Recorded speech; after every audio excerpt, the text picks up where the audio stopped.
Hello guys, welcome to my another blog. So guys, আশা করি সবাই ভালো আছেন, আমিও ভালো আছি। তো আজকে ভিডিওটা হচ্ছে একটা অন্যরকম ভিডিও, কেননা আমার এর আগে কোনো ভিডিও বানানোর অভ্যাস নেই কিংবা আর কোনো ধরনের ভিডিও বানাই নাই। সো গাইস, আজকে একটা হবে ভুল, ভিডিওতে অনেক ভুল ত্রুটি হবে, এগুলোর জন্য ক্ষমা করবেন এবং পুরো ভিডিওটা ওয়াচ করবেন। তো গাইস, আজকে আমি ভিডিও করতে যাচ্ছি আমার স্কুল লাইফটা নিয়ে। শুরুতে যেটা দেখতে পাচ্ছেন সেটা হচ্ছে আমাদের স্কুলের মেন গেট। এই গেট দিয়ে আমরা স্কুলের ভিতরে প্রবেশ করি। আমাদের স্কুলের নাম হচ্ছে বাণীগ্রাম সরকারি প্রাথমিক বিদ্যালয় এবং বাণীগ্রাম সাদমপুর উচ্চ বিদ্যালয়। শুরুতে যে ভবনটি দেখতে পাচ্ছেন সেটা হচ্ছে আমাদের হাই স্কুলের একটি ভবন। এখানে লক্ষ্য করলে দেখা যায় দুই দিকে দুটি রাস্তা গিয়েছে। একটি রাস্তা হচ্ছে আমাদের হাই স্কুলের এবং আরেকটা হচ্ছে প্রাইমারি স্কুলের। শুরুতে যে ভবনটি দেখতে পাচ্ছেন সেটা হচ্ছে আমাদের প্রাথমিক বিদ্যালয়ের একটি ভবন। আমাদের প্রাথমিক বিদ্যালয়ের একটি কেন্দ্রীয় শহীদ মিনার রয়েছে এবং বাচ্চাদের খেলাধুলার জন্য কয়েকটি সরঞ্জাম রয়েছে। এগুলো হচ্ছে আমাদের প্রাথমিক বিদ্যালয়ের কয়েকটি ভবন এবং সামনের একটি বিশাল মাঠ রয়েছে। তো গাইস, আমি অত প্রফেশনাল না যে ভিডিওটা ভালো করে করতে পারতেছি না, কারণ এর আগে কোনো ক্যামেরা ধরার অভ্যাস নাই, আর ক্যামেরার সামনে কথা বলা, ফেস টু ফেস কথা বলার কোনো অভ্যাস নাই, যার কারণে একটু সমস্যা হচ্ছে। আর ভিডিওটা করতে গিয়ে আমার অনেক সমস্যা হচ্ছে এবং ভয়েস দিতে গিয়ে অনেক সমস্যা হচ্ছে, কেননা আমার মোবাইলটা হচ্ছে 14,000-এর মধ্যে, এখনও মোবাইলটা বেশি ল্যাগ করে, লেগিং দিয়ে, আর হচ্ছে আমার ভয়েসটা ক্লিয়ার না।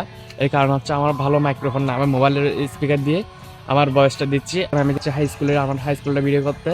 তো হাই স্কুল একাডেমিক ভবনটা আমি এর আগে একটু করে দেখাই দিচ্ছি এবং আমি এখন মেন গেট দিয়ে প্রবেশ করতেছি, হাই স্কুলের মেন গেট দিয়ে প্রবেশ করতেছি। যদিও প্রাইমারি স্কুল হাই স্কুল একসাথে, কিন্তু প্রাইমারি স্কুলটা একটু নিচে আর হাই স্কুলটা একটু উপরে। দেখা যাক আমাদের হাই স্কুল। এটা হচ্ছে আমাদের হাই স্কুলের গেট। হাই স্কুলে প্রবেশ করার পর যে বিল্ডিংটি দেখতে পাচ্ছেন সামনে সেটা হচ্ছে অফিস কক্ষ এবং কয়েকটি একাডেমিক ভবন।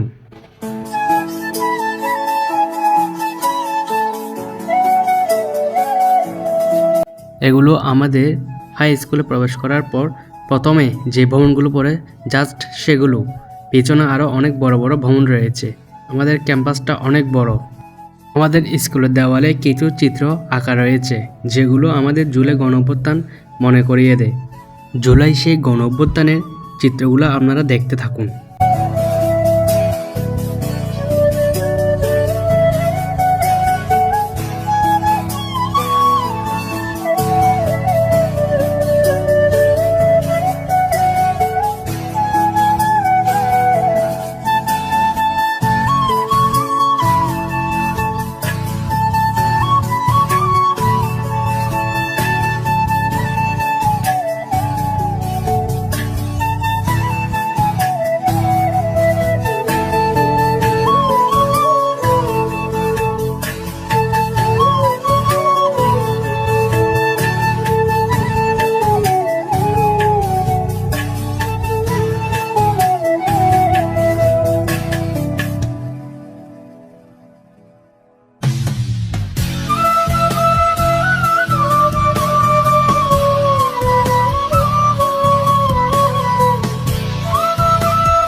আমাদের হাই স্কুলের সবচেয়ে বড় একাডেমিক ভবনের পিছনের দৃশ্যটা একবার দেখুন।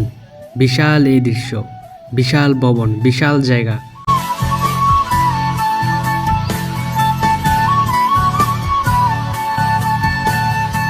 আমাদের স্কুলের একটা সিঁড়ি থেকে নেমে কিছু হাঁটলে দেখা যায় একটি কেন্দ্রীয় মসজিদ।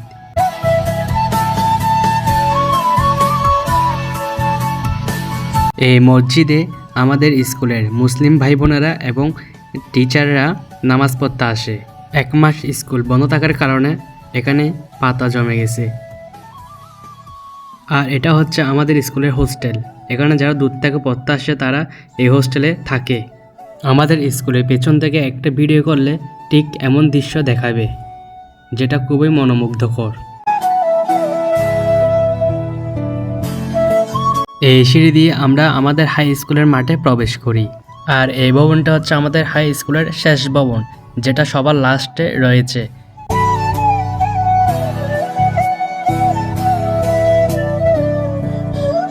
আমাদের হাই স্কুলের উপর থেকে প্রাইমারি স্কুল দৃশ্যটা আরও সুন্দরভাবে দেখা যায়।